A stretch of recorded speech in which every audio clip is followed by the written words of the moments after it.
Welcome to Recovering Evangelicals, a podcast for people who were once very comfortable in the Christian faith until the 21st century intruded and made it very hard to keep on believing. I'm your host, Luke Jansen. And I'm Scott Dyer. Our guest today really needs no introduction at all. I think it's safe to say that a majority of evangelicals who read books will have heard of Philip Yancey. He's a best-selling contemporary Christian author, having written dozens of books about Christian spirituality for almost 5 decades. 15 million English copies have been sold, and they've been translated into 40 languages. 2 of those books have won the Book of the Year award from the Evangelical Christian Publishers Association, those 2 being The Jesus I Never Knew and What's So Amazing About Grace. We had originally contacted Philip for an episode on prayer, given one of his other books with the title Prayer, Does It Make Any Difference? And he was quick to accept our invitation, but scheduling issues prevented us from doing that topic with him. It was around that time we also got a positive response to our invitation to Frank Schaeffer, another very high-profile writer from the evangelical world, but with a very different story and trajectory. I thought it would be good to show how they started on parallel paths, rising up through the ranks of evangelical cultural leaders, and then diverged, the one keeping his faith and the other one rejecting it, kind of like Billy Graham and John Templeton. That's another story that's really worth looking into. But when I read Philip's latest book, a personal biography entitled Where the Light Fell, a Memoir, when I read that to prepare for this interview, I quickly realized my mental image of Philip's life was so very incorrect. That image was built up, to a small degree, from occasional passing snapshots and freeze frames that Philip has peppered through his many other books. But mostly it was built up from preconceptions that I had of Philip. And you, the listener, probably have the same preconceptions. That he'd always been a Christian, he seemed to always have been solidly convinced of his theology, given the subject he's written about with such depth. That he grew up in a very typical, middle-of-the-road, white, middle-class to upper-class evangelical world, not any strange or excessive strand of Christianity. That he was quite involved in social issues and social justice, seemed to always have enjoyed a relatively middle-class, uneventful life, and was otherwise straight-laced, soft-spoken, and not very emotional. But in reading his memoir, man, was I wrong about Philip, on almost every count. There are very few books I've read that I couldn't put down, but this is one of them. Philip tells a story completely unlike anything that I would have expected, a background and context that is totally not what I would have predicted. Events that are shockingly brutal, relationships that are heart-wrenching, and a few in there that are beautifully inspirational.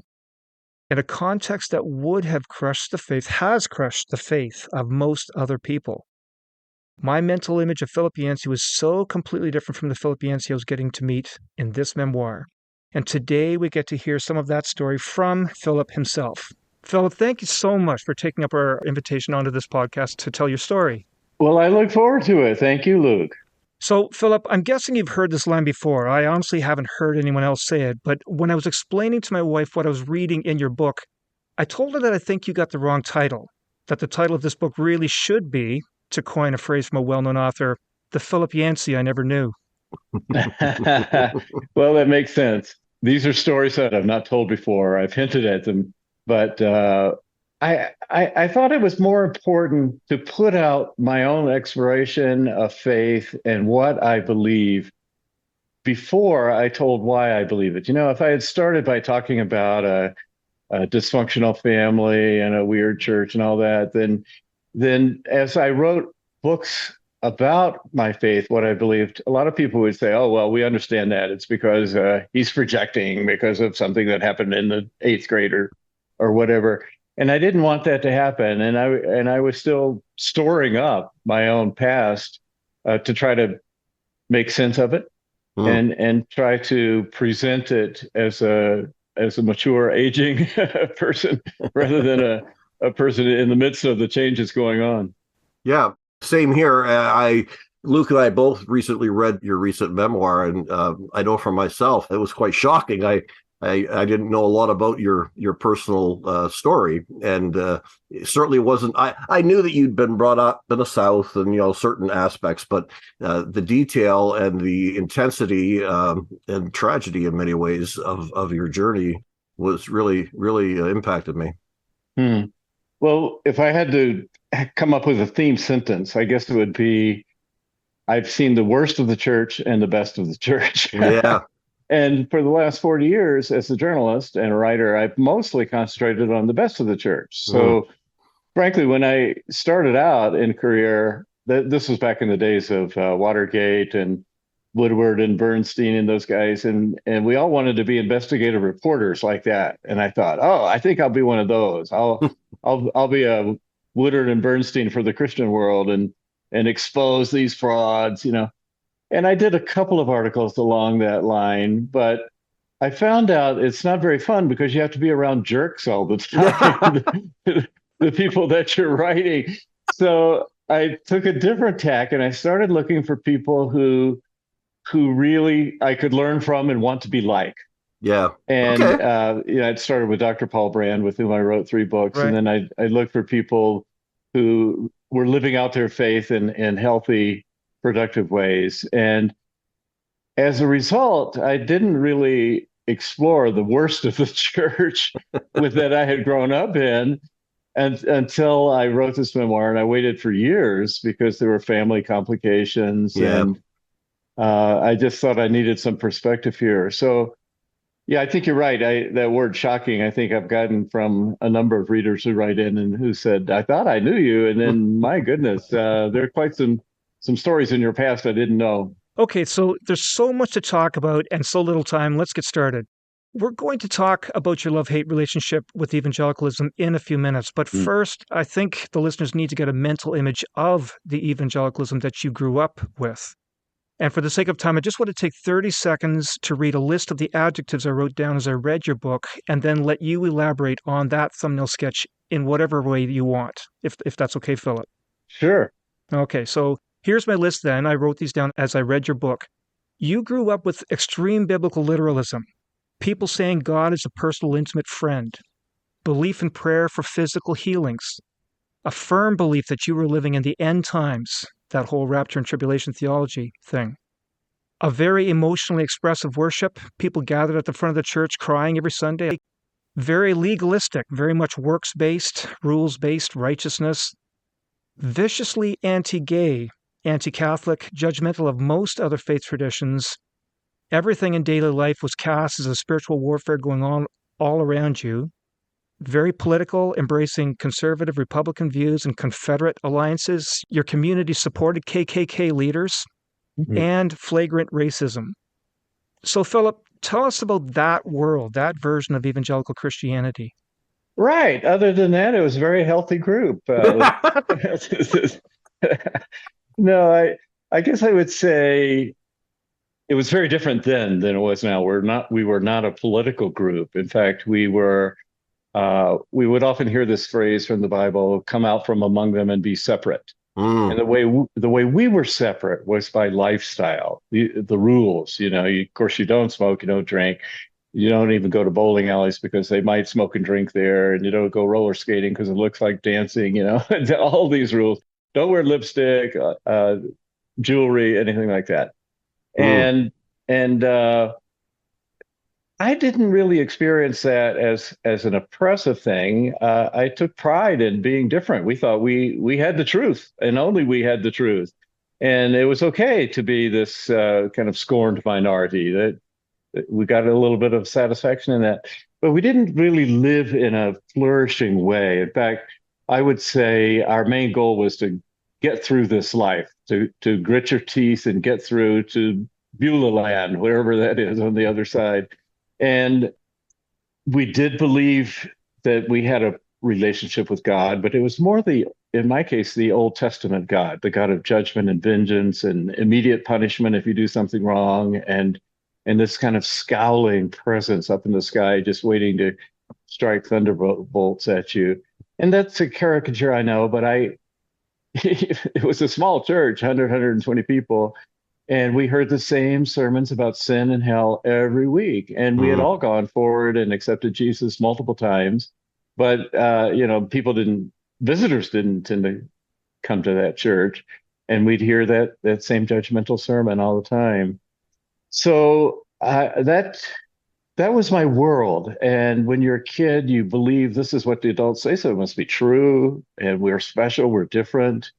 we're privileged, we're chosen, we're elect. Mm, and and then bit by bit, I learned that some of the key principles that the church believed were flat out wrong, and I started mistrusting everything that they said. The things in my case were, I guess I would put it this way: I learned that not everyone who claims to speak from God for God actually does. mm, And the book that you mentioned, Where the Light Fell, opens with the story of my father, who was planning to be a missionary in Africa, evidently a very devout man. I was 1 year old when he died, so I never knew him. He got polio, was in an iron lung for several months, just a mm, miserable existence. And the Christians around him believed that he would be healed. So they all banded together and prayed. And against all medical advice, had him removed from the iron lung. And he showed a few days of possible improvement. And then within a couple of weeks, he died. And my entire life was decided by that. We lived in Hmm. poverty from then on. My mother really had no career training. We lived in a trailer mobile home. You'll have to convert this into metric system, but it was 8 feet by 48 feet long, so a little over 2 meters wide and 15 meters long, something like that. Three of us, and it was actually parked on church property, so Right. we could never get away from the church. We wow. had to be there every time the door opened, and then even when the door was closed, there we were. I'm cutting the grass, I'm cleaning up the church property. So I got a full dose and a full immersion in this narrow, judgmental, kind of sad, I would say, religion.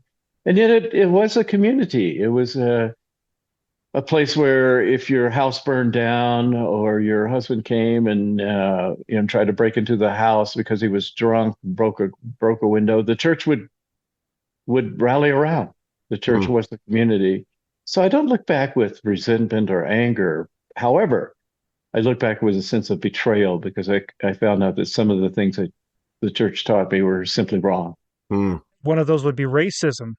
Right. Racism. Tell us about that. Sure. This was in Atlanta, Georgia, right in the middle of the civil rights movement. I graduated high school in 1966. Mm, Martin Luther King died in 1968, was assassinated. So things were active. Alabama, Mississippi, we know those stories of murders and riots and police German shepherds turned on the demonstrators. And in my church, the demonstrators, the civil rights activists, were the bad guys. They were, yeah. we called them carpetbaggers. They were coming down from the north to disrupt our very comfortable society. And we were told that God wanted the races to be separate, so that we were strict segregationists. Martin Luther King was not a heroic figure. In fact, people in the church called him Martin Lucifer Coon, Yeah. which is a derogatory Right. phrase. Yeah. And I was actually taught, I don't know if your listeners have ever heard this theory of the curse of Ham. I kind of hope not, because it's an abominable theory. It comes out of Genesis 9, and Google it if you want to, and, Yeah. and, Yeah. and get the background. But the upshot is that the black races were cursed by God to serve in the tents of Shem and Japheth. And we were taught black people can make very good waiters. And look at how they swivel their hips and they hold a tray of water glasses, but they could never be a CEO, much less a president of the United States. Wow. And I believe that. Everybody I knew believed that. This is what the church taught. This is what the adults believed. And then one day, when I was a sophomore in high school, I won a fellowship at the Communicable Disease Center. It was called then, now it's the Center for Disease Control and Prevention. And I knew that my supervisor was a renowned specialist in staining bacteria, PhD from, I think it was Yale. His name was Dr. Cherry. And I wanted to impress him, so I tried to study papers that he had written and couldn't understand them. This is way beyond my pay grade. And I showed up for my first day at work, and the guard gave me a badge and escorted me down to Dr. Cherry's office. And I opened the door, and Dr. Cherry was a black man. uh, And a huge crack opened up, a fissure, and I realized the church lied to me. Hmm. And if the church lied to me about race, maybe they lied to me about Jesus and about the Bible. Hmm. And that began a period of, I would say, suspended faith, Mm. where I just didn't know what to believe. So I was just going to not believe anything. And at the same time, my brother was going on a very different path of rejecting everything, became one of Atlanta's first hippies and took a lot of LSD and tried to get as far away from that church background as he could. And I didn't know what to do. So that began a period. We would use the word deconstruction now. We didn't know that word back then, but the sense of betrayal is Right. what stood out to me, that I had been betrayed. I had been told lies. Yeah. Wow. I'm just curious. How would you contrast the situation that you grew up in, the racial situation then, with what we're seeing going on now in the U.S.? It was a very orderly society, and it was orderly because the whites had all the power and the Okay. laws behind them. So uh, we went to different schools, we went to different shopping centers, we used different bathrooms, we used different drinking fountains. I mean, Hmm. every department store would have a sign, colored water, and not colored water, but colored fountain, and then whites, and they would have usually three restrooms: white men, white women, and then colored. They had to share. Hmm. They'd have separate elevators. And, if you're a privileged white person, hey, this is kind of nice. It's a little bit like South Africa.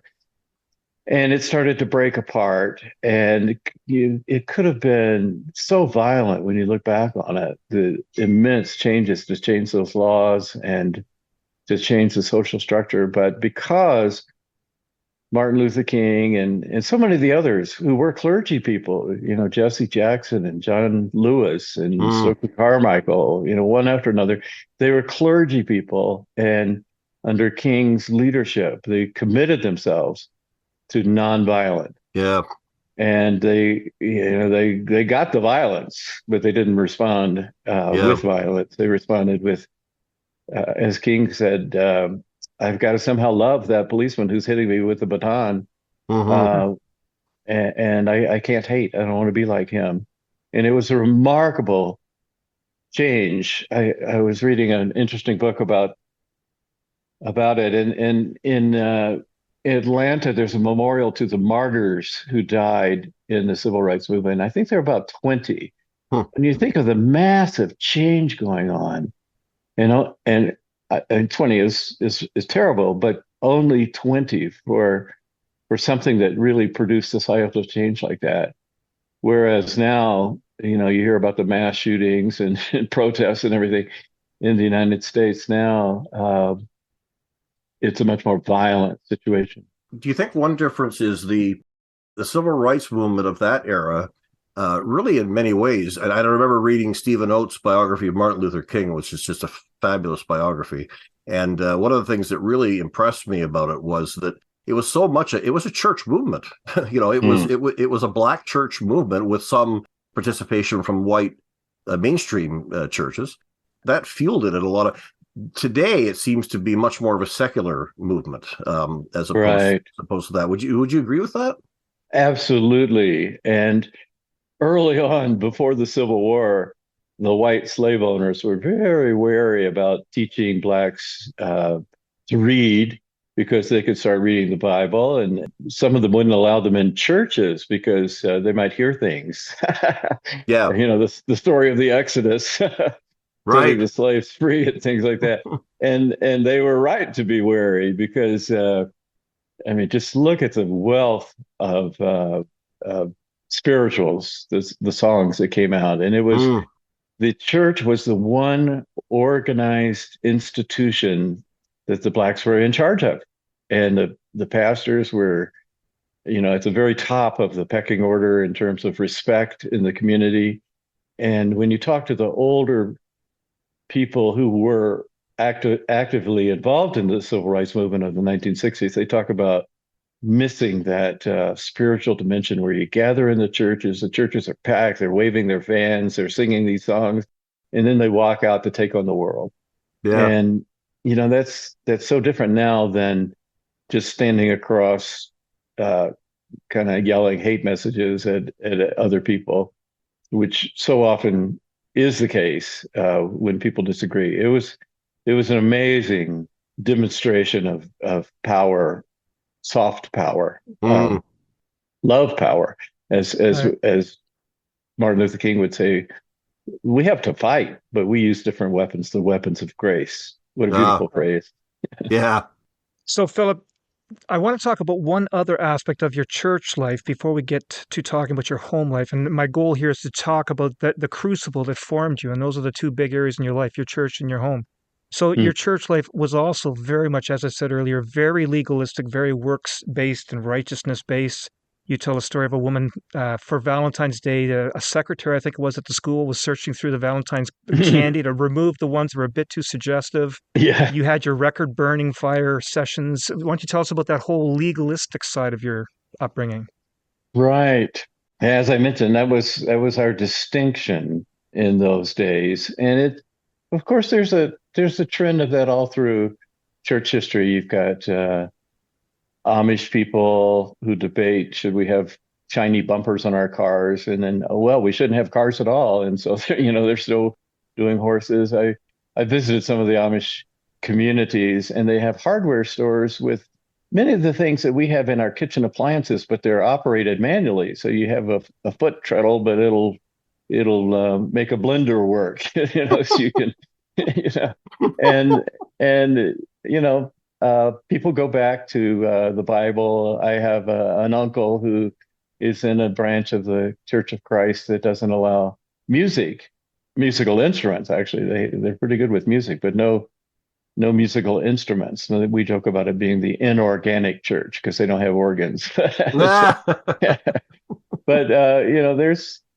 I don't mean to make fun of these people because I was one of them, and I'm kind of a competitive person by nature, and I wanted to excel. I wanted to be more legalistic than anybody else. My Mm. brother the same way for a while, and then he fell in love and had his first real puppy love experience, which we all have that and remember it forever.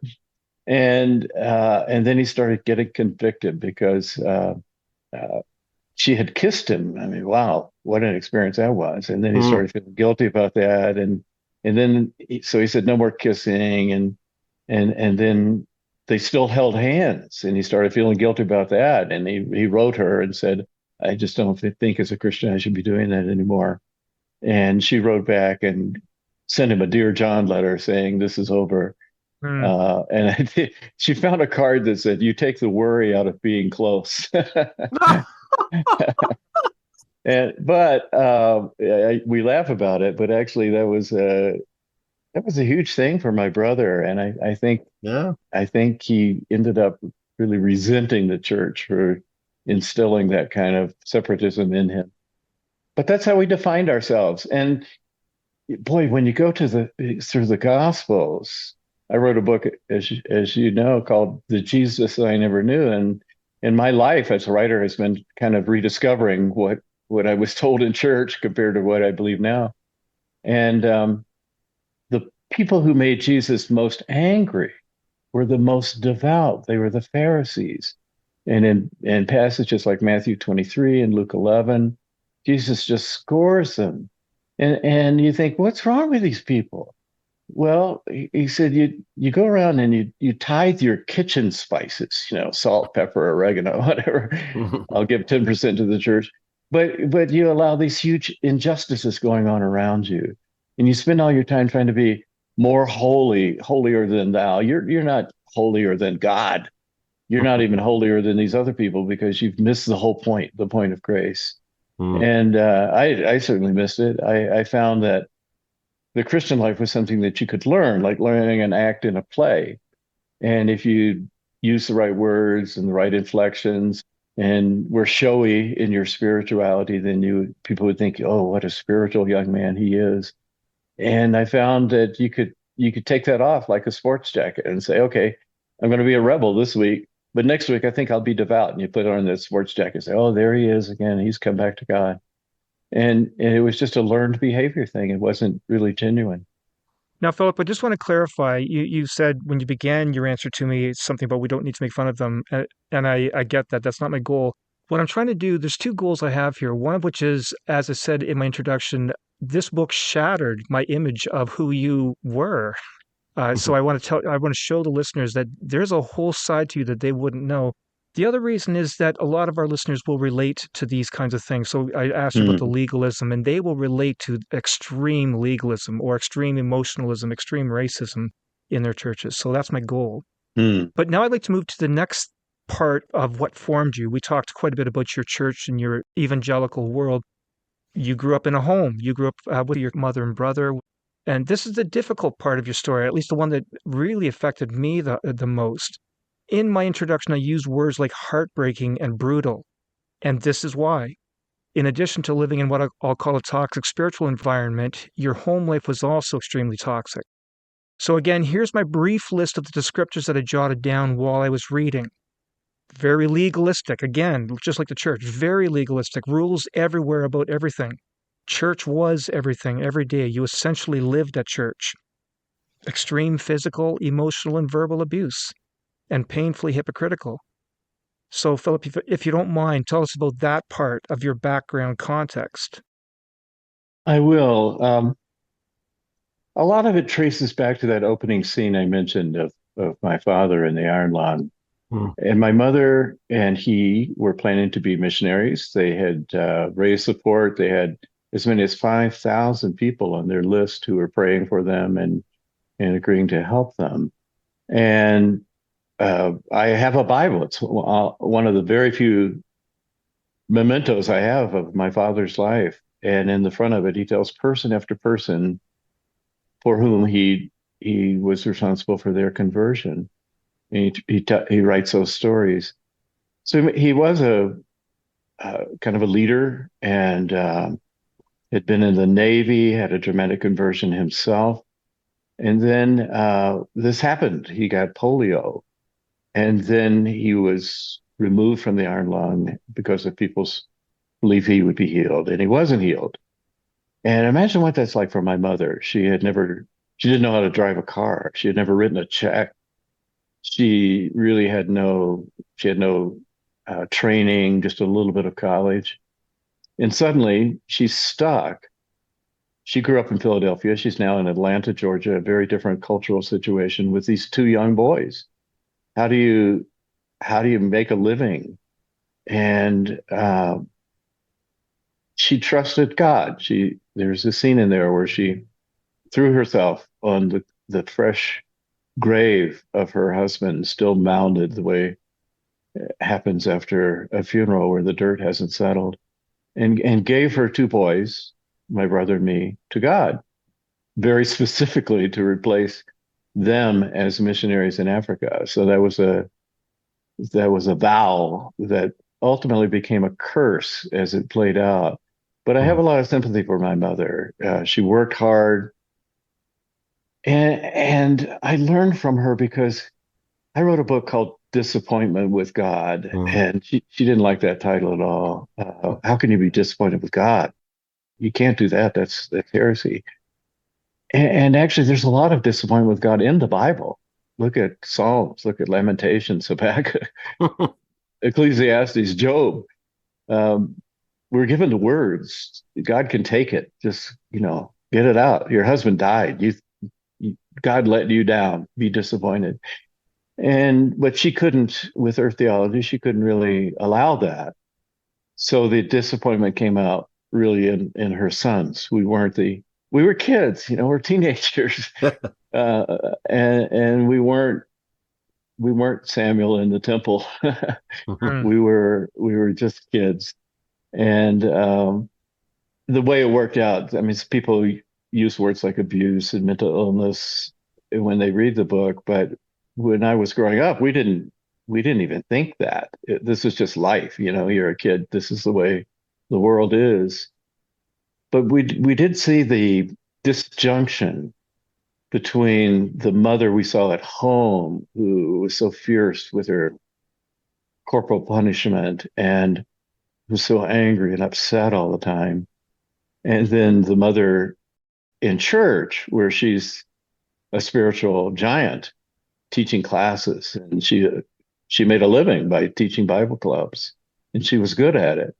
But we couldn't put those two things together, and that's, of course, that's a close-up family story. But when you talk to ex-evangelicals, very often they will talk about that sense of betrayal in someone they trusted and looked up to when they find out there's something else going on. Mm. You think in, recently Ravi Zacharias Mm. and some of these people that you look up to, and you think, oh, they had a secret life going on, and people will use that as a reason to turn away from faith. And there's some legitimacy to that. I have a little more grace toward people like Robbie, and but here I was. This is in my family. In a sense, we had no outlet. The church and the family, they were all the same. It was this tightly knit group of people who thought that they had the truth. And then one by one, I realized that in some ways they didn't have the truth. Mm. They had a slice of the truth, but I had to find a different way, and I had to find a different God, frankly, Mm. because the God I came away with from childhood was this Old Testament scowling God. And the name of the book is Where the Light Fell, which comes from a quote by St. Augustine, who said, I couldn't look at the sun directly. I got scorched. Mm. But I could look on where the light fell. Mm. And through a long process, gradually, God softened me. The things he used for me were not these spiritual things. It wasn't the Bible. It wasn't prayer, church. Those things had been ruined for me. It was classical music, the beauties of classical music, nature. That was my place of restoration. I would just take long walks in the woods and collect insects and learn the botany behind it. So classical music, nature, and romantic love, those three Mm. things softened me. And I realized that God had been misrepresented, a God who was responsible for the monarch butterfly, a God who was responsible for the rules governing music that that I lived with, the God that was responsible for love is not that scowling Old Testament God. And I like to quote this phrase I learned from G.K. Chesterton. He said, the worst moment for an atheist is when he feels a profound sense of gratitude and has no one to thank. Mm. And that's how I felt. I realized, I'd like to know the artist behind this world that has created so many good things that enrich my life. I want to know that person, that God, and that it took much more than that. It took a dramatic conversion experience for me, but that was the softening. That was the beginning of my return to faith. And we'll talk about that conversion experience in a minute. But first, I just want to talk a little bit about your trajectory through that evangelical world. We've just finished talking about your church life and your home life. And now I want to ask you to tell us about what it was like, your emotional response, your mental, cognitive response to that evangelical world, your love-hate relationship with evangelicalism. I understand for a while you were all in, you fully embraced it as a kid, Yeah. and then you became jaded, and then eventually you came to despise that world, mostly because of the strained dynamics with your mother and brother, with the church, and with the Bible college. So tell us about that leading up to your conversion experience, and then we'll talk about that experience. Hmm. Well, years later, I took a survey on growing up fundamentalist. You can still find it on the internet somewhere. And you fill out all these questions, and at the end, they give you a score, of how healthy you are and surviving and things like that. And to my surprise, actually, I was more positive than negative. I have had to go through a lot of reconstruction to strip away the legalisms, to look past the hypocrisies, to realize some of these things like the racism were heresies. And I've had to strip those away. But there's some very good things I learned from that tight community. One was that decisions we make, things we do in life Mm. matter ultimately. And life is a story with an author. And a lot of people in my country, and I'm sure in your country too, North America in general, they never think about why am I here and what should I do while I'm on earth. They just think about how can I enjoy the good life, Right. and go to a prestigious college and sit around watching one of my 500 stations on my cable TV, drinking a glass of wine, sitting in my hot tub. Man, what a great life! And I would never be susceptible to that because I realized the people that I really admired were not those kinds of people. In fact, we were kind of anti-wealth because our church was made up of poor people. So eh, but the things matter. The way you treat people matters. What you believe matters. The choices you make in your life matter. It's not just a random succession of things that fall your way. It's a story that you are writing, and a true story should include God. We Mm. were taught, and I believe that. And I also learned a lot of discipline. So I've never had trouble. Well, I wouldn't say that. Writing requires a lot of discipline. I'm a freelancer. There's nobody cracking a whip over my shoulder, Mm. but I was used to getting up early and reading the Bible and doing my homework and all that. And you go to some of these undisciplined schools today, and it's hard to get anything done. They're just working on their cell phones instead of paying attention. Yeah. So those were advantages I got. And as I mentioned, I was competitive, so we would go to these churches that had they would give out trophies, for 9 months straight without missing Sunday school or something. And I worked to get these trophies, so it was self-satisfying in a way. Yeah. Right. Um, It's interesting to me, Phil, that in spite of the horrific sides of your story, you're still able to see through that and see some of the positives that you're talking about. That hmm, a lot of people, they just don't have that ability. They're so wounded that they throw everything out. It's just all or nothing kind of thing. And yeah. it seems like you were able to take a more nuanced, and say, okay, well, I appreciated this, and so on and so forth, and that yeah, that processing is kind of unusual, I think. Hmm.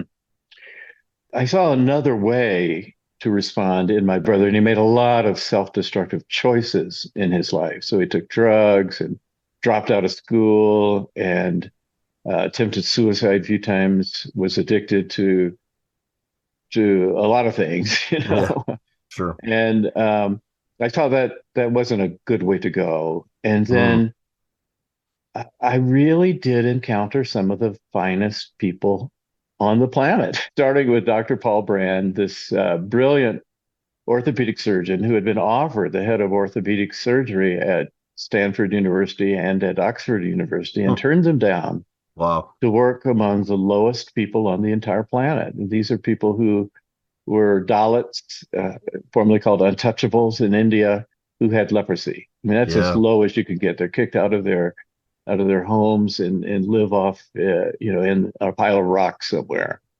And here was this brilliant man. I think of him as Mother Teresa with a modern laboratory.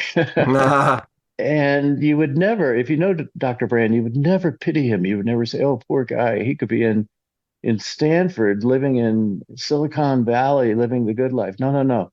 He lived a better than good life, the life of service. Jesus said that the way you find yourself is not by accumulating more and more, it's by giving yourself away in service to others. Hmm. And he did that. And I saw that lived out in other people along the way, people who, uh, people of color, African Americans who lived through the civil rights movement, who should have come away angry at the way they were treated for most of their life, but they didn't. And it's people like that came in my path as a journalist that really helped solidify a, a, a healthy faith for me.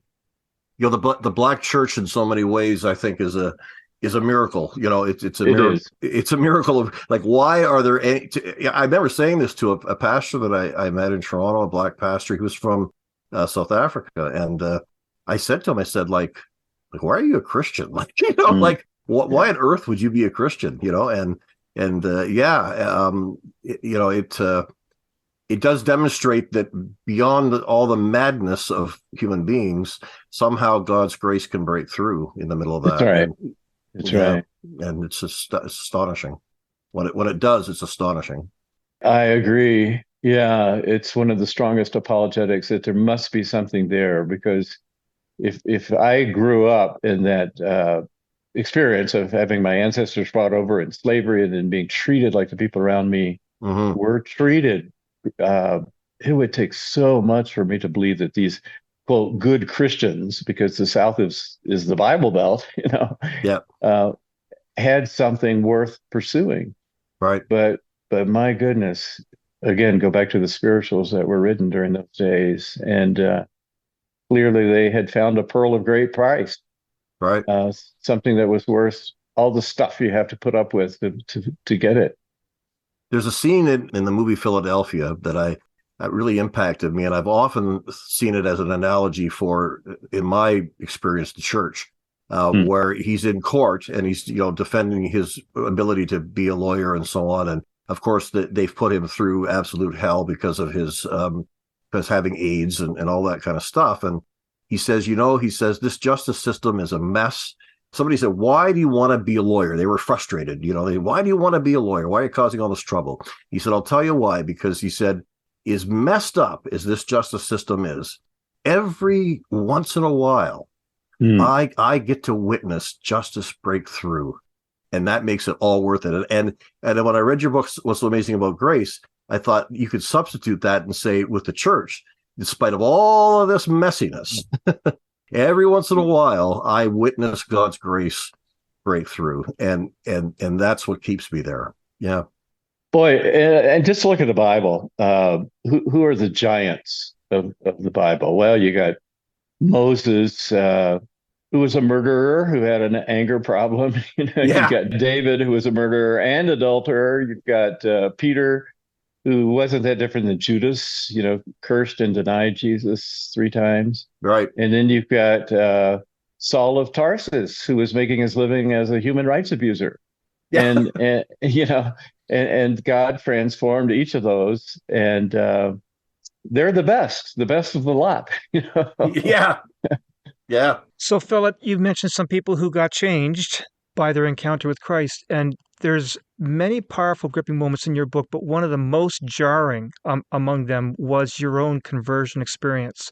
And one has to read it to really understand what I'm saying. But, Philip, can you tell us the factors that led up to it, and then tell us about that experience itself? Right. I was in a Bible college, and you think, wait a minute, why would you go to a Bible college after all you had gone through? You got to read the book to figure that out. But Right. there I was, and I was kind of the campus apostate, the renegade. I took delight in sitting in the middle of the patio reading Why I Am Not a Christian by Bertrand Russell, Mm, books like that. I was a jerk myself. And we had this Christian service assignment, and a lot of people would go to prisons and minister or home for the mentally insane or something like that. But I chose a sophisticated service assignment to go to the local university. And mostly I would sit there and watch TV. We didn't have TV on campuses of the Bible college, so I'd sit there and watch TV. Then I'd come back and fortunately my friends were good people. They didn't tell on me. They could have gotten me kicked out of school for doing that. And we had a prayer meeting every week. And would attend. So it was obligatory. There were just four of us in this room. And they would pray. They'd take turns praying. Joe would pray, Chris would pray, and the other Joe would pray. And then they'd wait a few seconds. And of course, I never prayed. They didn't expect me to, and they didn't pressure me. And then one day I started praying, and I said, God, we're supposed to care about these 10,000 university students going to hell. I don't care. I don't care if they all go to hell. I don't care if I go to hell. And you'd have to be in a Bible college setting to realize the impact of those words. I mean, this is like asking for lightning strikes. Yeah. Yeah. And as I was praying, I had I guess you call it a vision. Um, I did see images. I wasn't asleep, I was awake. It wasn't a dream. And we had been studying the Good Samaritan in one of the classes, the parable of the Good Samaritan. And in the prayer, I said we're supposed to be like the Good Samaritan, praying for or reaching out for these bloody people living in a ditch here and trying to bring them back to health. And then, as I said, I don't care about them. And while I was actually saying those words, the roles reversed. And when I looked at the Good Samaritan bending down, it was the face of Jesus. And Jesus was bending down, and I looked at the tramp in the ditch, the person who had been robbed, and it was my face. And it was startling. And Jesus was reaching down, and each time he did, I would spit in his face. And it was just so shocking. I didn't know what to do. So I just got up and left the room. Huh. And I waited for years to tell the details of the story because I'm not holding something up as a model of this is what conversion should look like. God deals with us all differently. But what was shocking was I hadn't planned to pray. I had no interest in that. I didn't want to be like these happy-faced little Christians running around the Bible college campus. I wanted to be different. I wanted to get away from that.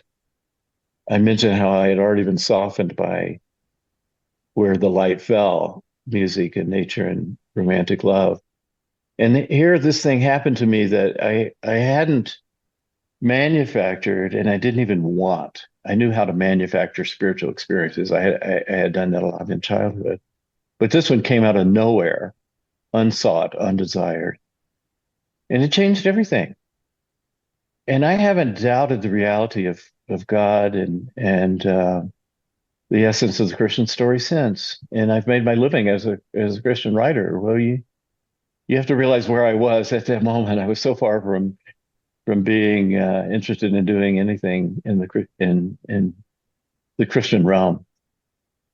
So there it was, and we had a class assignment about describe a time when God spoke to you, and I wrote it up.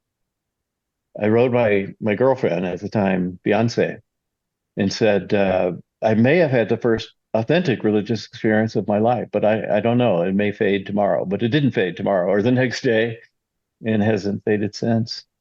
And so I wrote up this story, and in the midst of this class, I read the story, which was kind of it was very hard for me to do because of my reputation there and because it was an act of surrender. As I look back on it, an act of surrender. I thought I was so sophisticated and smart and I knew more than all these people around me. And then I realized I was the most ignorant of all. And it started, it's kind of, like in the 12-step movement where you reach the end of yourself and you cry out to a higher power. I can't do it on my own. And the rest of my life as a writer has been sorting through the mixed messages. I certainly got mixed messages from the church, from the Bible.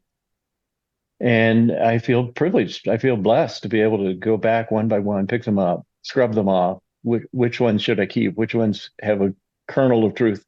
And which one should I simply discard? That's been my career. And I just feel blessed to be able to do that. And then, in a sense, that launched you. We interviewed, and it'll play, I believe, next week. We interviewed Frank Schaeffer a few weeks ago. And it's just fascinating to me. There's a lot of parallels in your journeys, there really are.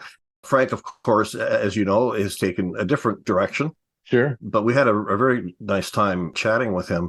But in his case, it was his kind of introduction to big evangelicalism in the U.S. that really affected him, and it eventually caused him to leave the movement completely. But in your case, this happened before you entered that world of, I'll say, big evangelical. I mean, you've been a kind of an evangelical celebrity. So what's that experience been like, participating in that world? What's that been like for you? Has that been disillusioning, or has that, how have you navigated that?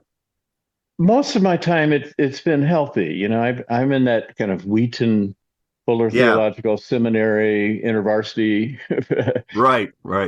That's and some of the finest people I've ever met are in there. And I started thinking. I began my career in writing, thinking that I was going to have to restrain myself all the time, and I found out no. I could actually write the Jesus I never knew. I could write disappointment with God. Where is God when it hurts? I wrote with fear and trembling at first, thinking, am I the only one who has these questions? Am I going to get banned? Right. And boy, I remember when I sent off the manuscript for What's So Amazing About Grace. This is back at, my goodness, it would have been 1997 or so. And I said to my wife, this is probably the last book I'll write for that evangelical world, because it's got a whole chapter on Bill Clinton, who was not a favorite of evangelicals.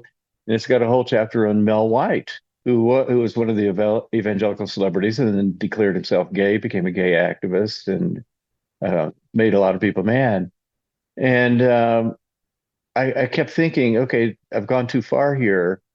But no, I mean, that book has sold more than any other book I've written. Yeah.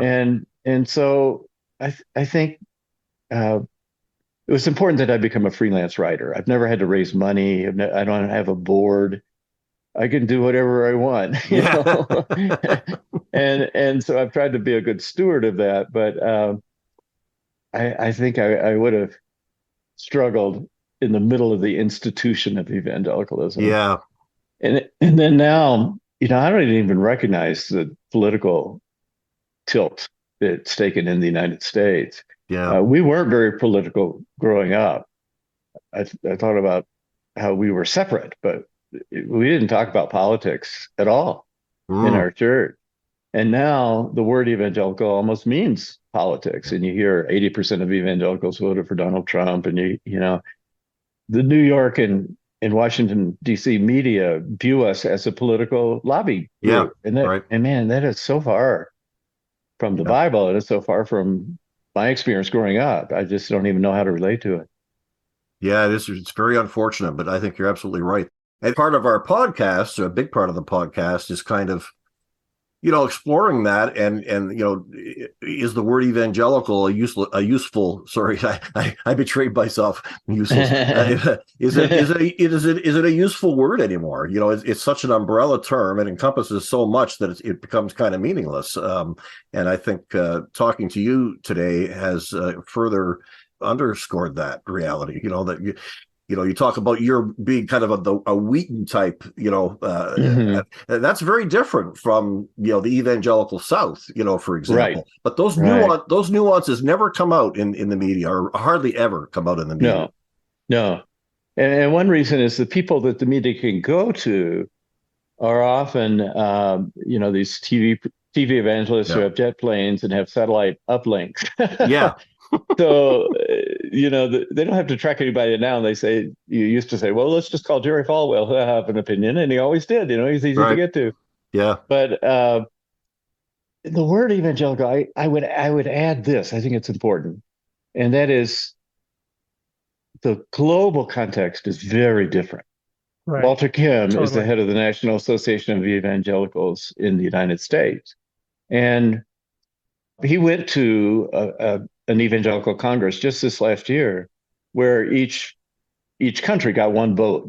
So the U.S. is just one. Uganda is one, and Sweden is one. And he said they kind of surrounded him and said, "We understand the word evangelical in the United States is a bad word. Mm-hmm. If you don't want to use it, that's fine, but don't stain it for us." Because in most of the world, it still means good news. That's what the word means, good news. Hmm. And evangelicals are the one, wherever missionaries have been, they leave behind a trail of hospitals and clinics and schools and organizations that work against injustice and human trafficking and development organizations. So if you say evangelical to somebody in most of the world, that's what comes to mind. And if you don't want to use the word in the United States, that's fine, they said, but don't try to stain that word for us. It's a good word. Wow. And so that's an important thing to keep in mind. That's really important. Yeah, thanks. Hmm.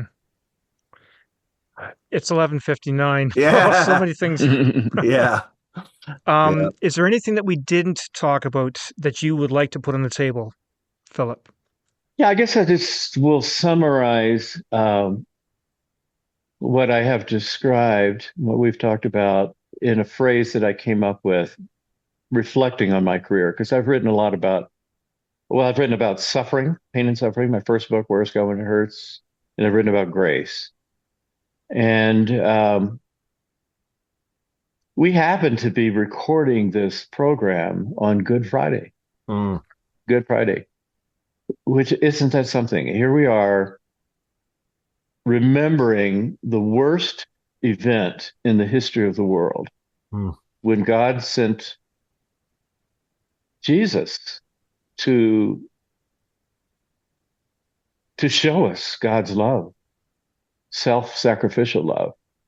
And he was brutally tortured and killed.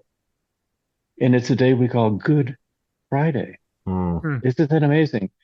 And the phrase that I came up with looking at my own life and the people I've interviewed for years is that pain redeemed impresses me more than pain removed. Hmm. And Jesus said,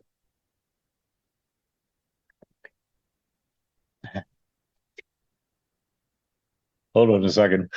Mhm.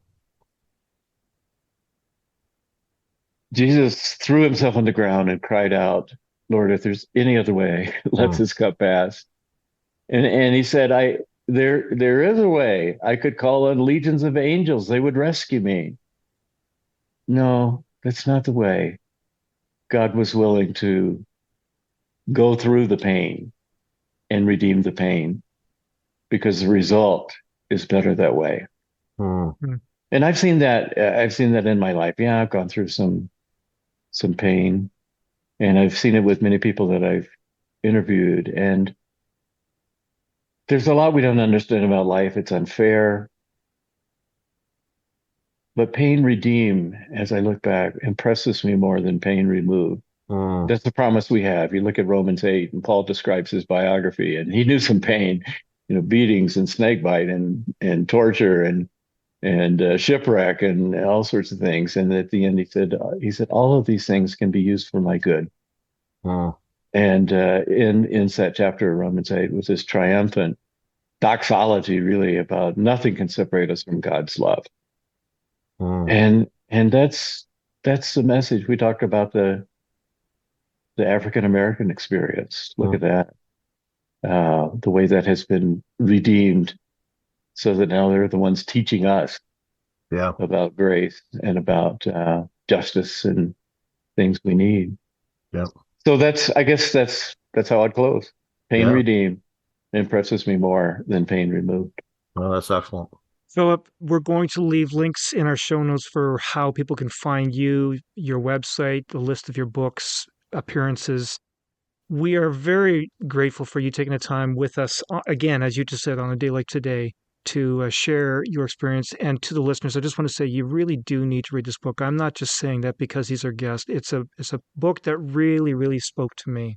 So thank you for coming, Philip. Yeah, Mm. Luke's a scientist. He doesn't emote a lot, but he sent me an email. Wow, this book is just rock my world kind of thing. So I know that comes from a really genuine place, and I would certainly echo that myself. Well, great. It's what I like what you're doing. Recovering evangelicals, and some are in recovering, and in other ways you're trying to recover the very word, and that's what Right. that's what I've been trying to do as well. Yeah. Yeah. Okay. Great. Yeah. Thank you again, All right. Philip. Thank you, Philip. We're laborers in the same vineyard. I appreciate it. Thank you. Have a great Easter. Okay, sure enough. Bye-bye. Thank you. Bye-bye. You've been listening to Recovering Evangelicals with your hosts, Luke Jansen and Scott Dyer. Send your comments and suggestions for new episodes to lukejjansen@gmail.com. Join our private discussion group on Facebook by searching for the Recovering Evangelicals podcast group. Look for the logo that you always see at your favorite podcast catcher and ask to be let in. Subscribe to lukejjansen.wordpress.com if you want to get advanced releases and group posts, or browse through our archive for a full listing of all our previous episodes. And please help the podcast by sharing with a friend and leaving a review at your favorite podcast catcher.